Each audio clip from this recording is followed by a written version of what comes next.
या कुक्षि विवरे कृत्वा स्वयं रक्षति सर्वतः नमामि जननीं देवीं परां प्रकृतिरूपिणी कृच्छ्रेण महता देव्या धारितोऽहं यदोदरे तत्प्रसादात् जगद्दृष्टं मात्वर्नित्यं नमोऽस्तु ते पृथिव्या यानि तीर्थानि सागरादीनि सर्वतः वसन्ति यत्र తాం నౌమి మాతరం భూతిహేతవే.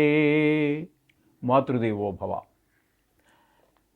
ఇప్పుడు మనము మార్చి నెల 16వ తారీఖు నుండి 31వ తారీఖు 2026 సంవత్సరం గోచార ఫలితాలు ఏ విధంగా ఉంటాయో స్వశాస్త్రీయంగా తెలుసుకునేటటువంటి ప్రయత్నం చేద్దాం.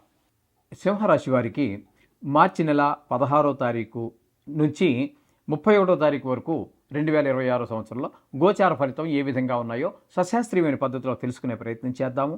ఇందులో జన్మంలోనే కేతువు, జన్మంలో ఒక్క శుక్ర భగవానుడు తప్పితే గోచార రీత్యా ఈ నవగ్రహాలలో ఈ 8 గ్రహాలు జన్మంలో శుభ ఫలితములను ఇయ్యజాలవు. కాబట్టి ఇక్కడ కేతు అనేటటువంటి ఆయన కూడా కొంచెం దుష్టగ్రహంగానే మనం పరిగణలో తీసుకుంటాం. కాబట్టి ఎక్కువగా చెడు ఆలోచనలు, చెడు వైపు మన మనసు తప్పుడు పనుల వైపు, అసాంఘిక కార్యక్రమాలు చేయాలనేటువంటిది మన ఈ విధమైనటువంటి ఆలోచనలు, కొంతమంది అయితే ప్రవర్తన కూడా ఆ విధంగా ఉండిపోయే అవకాశం ఉంది. ఎందుకంటే ఈ రాహుకేతువులు అనేటటువంటివి మరీ ఎక్కువ దుష్టగ్రహాలు. కాబట్టి ఇక్కడ ఈ మంత్రతంత్ర ఈ కొంతమంది బాణామతి అని ఇట్లాంటివి ఏవో చేస్తూ ఉంటారు చూసారా, అటువంటి వాటి కూడా అంటే జాతకరీత్యా కనుక తీసుకున్నట్టయితే జన్మంలో కేతు ఉన్నట్టయితే అతను ఎక్కువగా ఈ తాంత్రికలకు సంబంధించిన విద్యలు నేర్చుకోవడం మీద ఎక్కువ శ్రద్ధ చూపిస్తూ ఉంటారు వాళ్ళు. నేను చాలామందిని నా అనుభవంలో నేను చూశాను. అంచేత కేతువు వలన మంచి ప్రవర్తన కానీ మంచి ఆలోచనలు కానీ జన్మలో రావు. ఇకపోతే సప్తమ స్థానంలో రాహువు, బుధుడు, కుజుడు 3 గ్రహాలు సప్తమ స్థానం. దీన్ని ఈ సప్తమ స్థానాన్ని వివాహ స్థానం అంటారు, కళత్ర స్థానం అంటారు. అలాగే కాబట్టి ఇక్కడ జరుగుతుంది ఏంటంటే రాహు భార్యాభర్తల మధ్యన చిటపట్లు ఉంటాయి. అలాగే కుజుడి వల్ల కూడా భార్యాభర్తల మధ్యన జాయింట్ వ్యాపారం చేసేవారి మధ్యన కూడా సరి అయినటువంటి అవగాహన ఉండదు. సరి అయినటువంటి అవగాహన లేని కారణంగా వ్యాపారం ముందుకెళ్ళడం కష్టం అవుతూ ఉంటుంది వాళ్ళకి. కాబట్టి ఆ రాహు కుజుడు ఇబ్బంది కలిగిస్తూ ఉంటారు. ఇకపోతే మధ్యలో 3వ గ్రహం కూడా ఉన్నది అక్కడ, బుధుడు. ఆ బుధుడు 7వ స్థానంలో మాత్రం భార్యాభర్తలను ఇద్దరిని కాస్త అన్యోన్యంగా ఉండేటట్టుగాను, వారిద్దరి మధ్యన గొడవలు అవి లేకుండా ఉండేటట్టుగాను చూస్తాడు. అట్లాగే భాగస్వామ్యుల మధ్యన ఈ 3 గ్రహాలు కనుక చెడ్డవైనట్టయితే మరింత తీవ్రంగా ఉంటాయి వాళ్ళ మధ్యన భేదాభిప్రాయాలు. ఇక్కడ 2 గ్రహాలు ప్రతికూలంగా ఉన్న బుధుడు చాలా ఒక అనుసంధానకర్తగా వాళ్ళిద్దరిని కలుపుతూ మళ్ళీ వాళ్ళ జాయింట్ వ్యాపారం ఏదైతే ఉన్నదో భాగస్వామ్యంలో ఆ వ్యాపారం ముందుకెళ్లే ప్రయత్నం, ఆయన వ్యాపార కారకుడు కూడా బుధుడు కాబట్టి ఆ వ్యాపారం ముందుకెళ్లే ప్రయత్నం అంతా కూడా బుధ ప్రభావాలు చేస్తూ ఉంటాడు. ఈ విధమైన ఫలితాలని బుధిస్తాడు. ఇకపోతే అష్టమ స్థానంలో ఇక్కడ మనకి 3 గ్రహాలు మళ్ళీ అక్కడ కూడా కనిపిస్తున్నాయి. శని భగవానుడు, ఈ శని భగవానుడు అష్టమ స్థానంలో, అంటే అష్టమ శని అంటారు దీన్ని. అష్టమ శని అంటే ఆయుష్ స్థానం కాబట్టి ఇక్కడ ఆయుస్థానంలో ఆయుష్కారకుడైనటువంటి శని ఉన్న కారణంగా కొంత పెద్ద దుఃఖం వచ్చేటటువంటి అవకాశం ఉంది.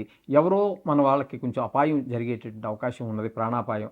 అలాగే ధన నష్టం, ఈ విధంగా పెద్ద దుఃఖం వచ్చేటటువంటిది, ధన నష్టం జరిగేటటువంటిది. కొన్ని సందర్భాలలో మనకి ఇక్కడ పరాభవము, అవమానాలు జరిగే పరిస్థితి కూడా మనకి స్పష్టంగా గోచరిస్తూ ఉంటుంది ఇక్కడ మనకి. ఎట్లాంటి అష్టమ స్థానంలో శని భగవానుడు ఉన్న కారణంగా.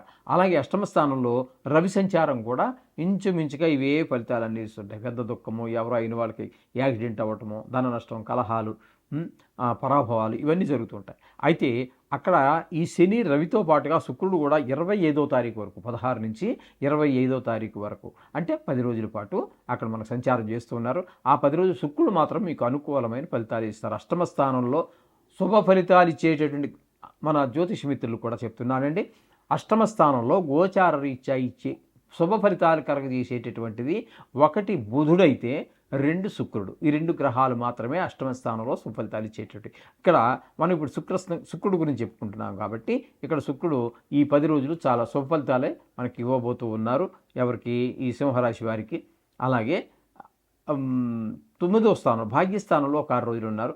అక్కడ కూడా చాలా సుఫలితాలు ఇస్తూ ఉంటారు. దాన ధర్మాలు, గుళ్ళకి వెళ్ళాలు, గోపురాలు మనం అనుకోకపోయినా సరే వెళ్ళగలగటం, ఓ దాన్ని ఆ భగవంతుడి యొక్క యజ్ఞమో, హోమమో, యాగమో, వ్రతమో ఏదో అనుకోకుండా ఎవరో టికెట్ తీసేశారు, వాళ్ళెవరో డ్రాప్ అయిపోయారు, ఒకళ్ళు డ్రాప్ అయిపోయారు 10 టికెట్లు తీసుకుంటే, రావయ్య ఇలాగ టికెట్ ఉంది కదా అని మిమ్మల్ని తీసుకెళ్ళటం, అయితే కారులో ఇంకో ఖాళీ ఉందిలే ఒకళ్ళకి వెళ్ళిపోదాం మన కారులో అని చెప్పేసి మిమ్మల్ని లాక్కుని వెళ్ళటం. ఈ విధంగా మీరు ఊహించినా, ఊహించకపోయినా, అనుకున్నా, అనుకోకపోయినా భగవద్ దర్శనం జరగటము, తద్వారా ఆ సుఫలితాలన్నీ మీకు దక్కటము లాంటివి జరిగే అవకాశం మనకి ఇక్కడ ఈ భాగ్యస్థానంలో శుక్రుడు ఉన్నటువంటి 6 రోజుల్లో జరుగుతుంది. ఇకపోతే దశమస్థానంలో గురువు యొక్క సంచారం, దశమస్థానంలో గురువు యొక్క సంచారం తీసుకుంటే ఆయన వృత్తిపరమైన ఆటంకాలే కలగజేస్తారు, కానీ అక్కడ శుభ ఫలితములను ఇవ్వజాలరు. వృత్తిపరము, వ్యాపారం అయితే వ్యాపారము, వ్యవసాయం అయితే వ్యవసాయం, ఏదో వృత్తి, అది ఇక్కడ మొత్తం మీద వృత్తి స్థానం కాబట్టి వృత్తి స్థానంలో గోచార గురువు యోగించాడు. ఈ విధంగా ఉంటుంది.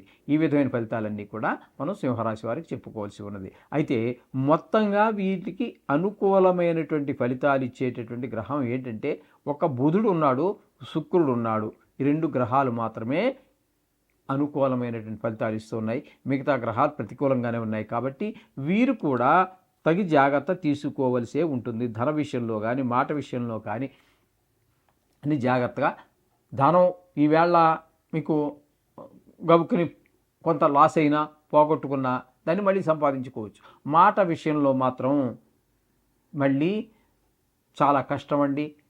బంధుత్వాలు చెడిపోతాయి, మిత్రత్వాలు చెడిపోతాయి, ఉన్నవాళ్ళు ఎవరు కూడా మన పక్కన చేరరు.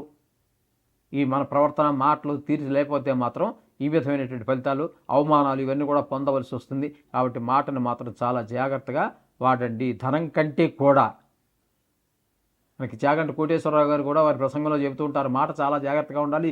దీని ద్వారా వదరబోతు మాటలు రావటం ద్వారా చాలా కష్టాలన్నీ ఎదుర్కోవాల్సి వస్తుందని కూడా వారు కూడా చెప్పడం జరుగుతుంటుంది. అందుచేత మాటని చాలా అదుపులో పెట్టుకోండి. అలాగే ప్రవర్తన కూడా అన్నీ కూడా పెట్టుకున్నట్టయితే మంచి జరుగుతుంది. అయితే వీరు మాత్రం ఖచ్చితంగా ఈ నవగ్రహ శ్లోకాలు ఏవో ఒకటి మాత్రం మనం గత 3 సంవత్సరాలుగా మనం చెప్పుకుంటున్నట్టుగానే అది మాత్రం ఖచ్చితంగా బీజాక్షరాలు కావచ్చు, శ్లోకాలు కావచ్చు, ఏది అయితే అది పెద్దలు చాలా చాలా చెప్పారు. మీకు ఏది అనుకూలతుంటే అది చేసుకోండి. తప్పకుండా వీటిని నవగ్రహాలు శాంతిస్తాయి. తద్వారా కొంచెం అన్ని ఇబ్బందులు పడకుండా మనం సునాయాసంగా ఈ 16 రోజుల కాలాన్ని దాటడానికి అవకాశం. శుభం భూయాత్.